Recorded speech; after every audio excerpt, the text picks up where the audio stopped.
Tervepä terve. Tää vähän tuolla repsotti. Mä ajattelin ottaa tämän parempaan talteen. Eihän sulla ole mitään sitä vastaa, että mä laitan sinne tilalle oman julisteen. Ja sinähän edet ripustele, etkä liimaile mun kaupassa yhtään mitään. No.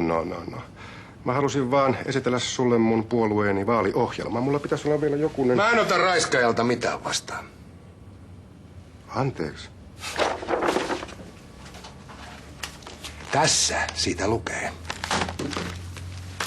No tämmöisissä lehdissä nyt lukee kaikenlaista potaskaa. Sunhan se pitäisi tietää. Mulla ei ole mitään tekemistä tämän kanssa. Kuulinko mä oikein? Väität se mun naisystävää valehtelijaksi? Sun naisystäväsi. Mahtaako sulle nimi Tanja Jääskeläinen olla tuttu? Kyllähän mä Tanjuskan muistan. Kohta sä muistat mutkin. Mun nimi on Ismo Laitela. Koitas nyt käydä päälle, Kristo. Nyt sulla on vastassa rahkapulli eikä mikään avuton nainen.